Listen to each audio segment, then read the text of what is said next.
Whales are known for being the titans of Earth, with the largest species outsizing everything else, be it land, sky, or water. Some of these giants have even been known to grow as long as 3 school buses, weighing more than 30 adult elephants. However, whales were not always the largest players in the waters, and over 200 million years ago, during the Triassic period, they weren't even present. But this doesn't mean there were no giants in the waters back then, as in 1920 a discovery was made that confirmed that whale-sized beasts were thriving during the late Triassic. And it wasn't a mammal, rather a marine reptile, the Shonisaurus. The discovery of Shonisaurus occurred in Nevada, when giant fossils were located in the Shoshone Mountains. Yet, it would take over 30 years for paleontologists to start digging them out, all of which concluded in 1976, when Shonisaurus popularis was finally named and described. It was recognized as being a giant streamlined animal that belonged to the order of marine reptiles known as ichthyosaurs. This order is well known for resembling dolphins, but thanks to the sheer size of Shonisaurus popularis, it has usually been compared to whales. At the time of its discovery, Shonisaurus is recognized as being one of, if not the largest ichthyosaur ever found, measuring around 15 meters or 49 feet in length and weighing about 25 tons. At this size, it was bigger than multiple whale species, including male humpback whales, at least from a length perspective. And despite the impressive size of Shonisaurus popularis, it was nothing compared to a second species of Shonisaurus that would eventually be unearthed in 2004, Shonisaurus sikinensis. This find came from British Columbia and shocked the world, as not only did it outclass Shonisaurus popularis, but it was also bigger than any other marine reptile ever discovered, measuring a whopping 21 meters or 69 feet and potentially weighing 81 tons, making it larger than any mosasaur or shark to ever exist.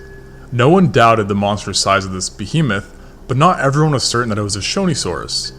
Since its discovery, there has been constant debate on whether it's truly a Shonisaurus or a Shastasaurus, a close relative. The debate stems from the similarities that sikinensis shares with Shastasaurus, notably a more compressed jaw, and over the years there have been multiple studies which concluded that this giant marine reptile was in reality a Shastasaurus. However, in 2021, a new landmark study reconfirmed that it was in fact a Shonisaurus all along, and since then this has been the consensus. Its classification wasn't the only area where Shonisaurus experienced pushback, since even at the size it was, its claim to being the largest ichthyosaur ever wasn't set in stone, as a giant ichthyosaur tooth was discovered in the Swiss Alps that was larger than any other found ichthyosaur tooth ever. However, paleontologists are not certain if this giant tooth belonged to a medium-sized ichthyosaur with massive teeth or a giant ichthyosaur with relatively medium-sized teeth, meaning that for now, paleontologists agree that the Shonisaurus sikinensis is the largest confirmed and named ichthyosaur species ever. At the length and weight that Shonisaurus was, it's clear that adults faced no direct threats, as they were the largest animals around by a considerable margin. Although their massive sizes did come with some trade-offs, as many paleontologists believe that the Shonisaurus was a relatively slow swimmer, a trait which wasn't helped by its lack of a dorsal fin and was further coupled by its primitive half-tail fin that was vertical and pointed downward. It is thought that it would have swam side to side like a sea snake and definitely did not rely on its speed to catch prey, perhaps employing ambushes instead. The Shonisaurus also possessed a deep and wide body, albeit not as deep as originally thought, which despite further limiting its speed, did allow it to dive to deeper depths. Its preference for deeper waters has also been confirmed by fossil finds, as numerous specimens have been located in areas that align with what would have been relatively deep waters during the late Triassic period. It is believed the Shonisaurus is well adapted for deeper water so that it could have more access to its primary prey, which based upon fossilized feces, is believed to have largely consisted of fish and squid-like cephalopods known as belemnites. What's interesting is that both these prey items were small in stature, indicating to paleontologists that the Shonisaurus was like a whale in that it ate a massive amount of small prey to maintain its size. Paleontologists also noted that while juveniles possessed teeth, the adults seemed to be toothless, suggesting to them that as the Shonisaurus aged, its diet and eating style changed. This also led to multiple theories on how adults hunted, with some stating that it was a suction feeder.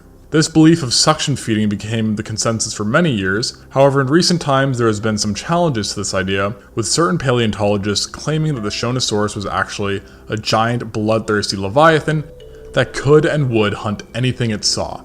This conjecture stemmed from the identification of what seemed to be deep sockets, which indicated that Shonosaurus may have actually had rather large rooted teeth. And since this discovery, more evidence that the Shonosaurus was toothy at all stages in life has been located, leading to many viewing the Shonosaurus as less gentle as originally thought. The Shonosaurus, being a toothy, ravenous carnivore, also fits the trend seen in Triassic ichthyosaurs, as the majority of ichthyosaurs that lived during the time appear to have been equipped with sharp teeth and would hunt prey by tearing into them rather than using suction feeding. If this was truly the case for Shonosaurus, then along with its confirmed prey, it would have likely hunted larger food items, perhaps even other ichthyosaurs. Either way, it's clear that no matter what the diet actually was, both Shonosaurus species are the top dogs of their environment, which consisted of the waters off the coast of western Pangaea, specifically what makes up North America today. These waters belong to the giant Panthalassic Ocean, which thanks to late Triassic temperatures would have been much warmer than today's seas and oceans. It's thought that during its time, the Shonosaurus would have experienced megastorms and would have roamed waterways that were surrounded by a fair amount of islands. Additionally, the Panthalassic Ocean was rich in life, giving the Shonosaurus a very diverse habitat filled with all walks of life. Some of the other animals the Shonosaurus coexisted with, in addition to its prey, included a variety of fish, cephalopods, sharks, cnidarians, brachiopods, and decapods. It swam alongside these animals over 237 million years ago, and is believed to have persisted for some 10 million years. Unfortunately, however, not even the largest named marine reptile of all time can rule forever, as it vanished before the Jurassic period was ushered in. This being said, it's uncertain whether it evolved to a point where it was no longer the Shonosaurus, or if some event was the cause behind its disappearance. Regardless of the cause of its disappearance, this truly was a remarkable animal.